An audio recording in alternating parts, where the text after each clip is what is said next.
Okay, secondary countershaft. We're removing the bearing, the sheave here. We tried earlier, this is part two. We got a pulley puller here. Got some arms that goes behind it. This rod, the screw that goes in the middle of that shaft. There's a little hole in the shaft. And this comes to a point. And this particular one takes a 3/4 inch wrench. We're using a socket. I might should use some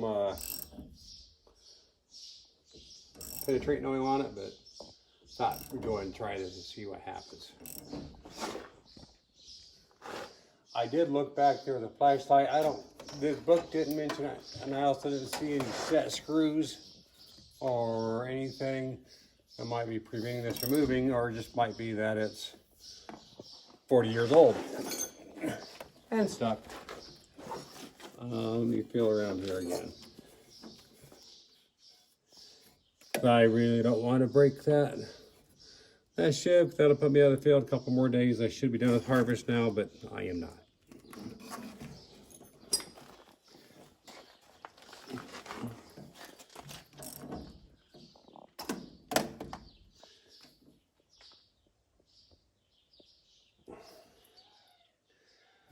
Book says it should just pull off.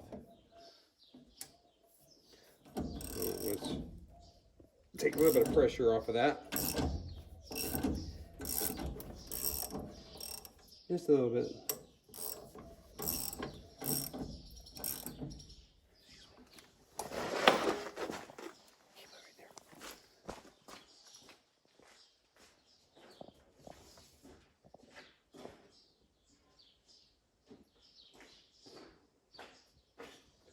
We're going to spray her some penetrating oil.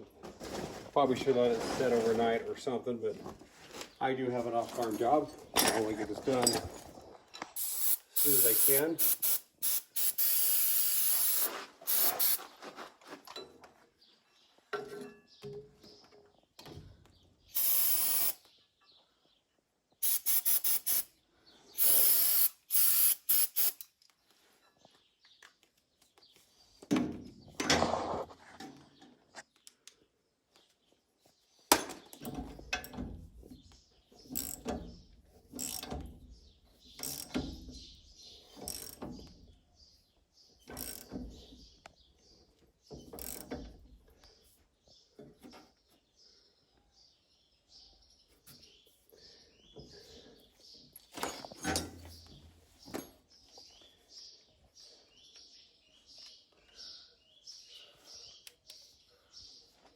That could be the problem too. I'm hitting the return elevator there, or tailings elevator is another name for it. That's what John Deere calls it. I've always called it a return because it takes the crop that ain't get completely cleaned out, the seeds, and it returns it back up to the cylinder up yonder.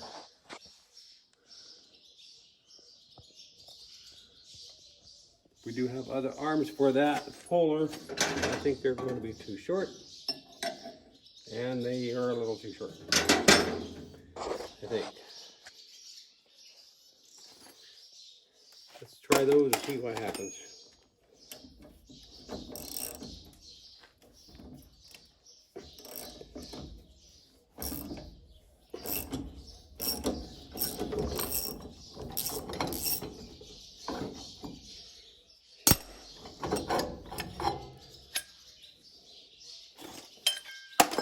Bear with me now while I tray out the arms.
And that is just a little bit too short.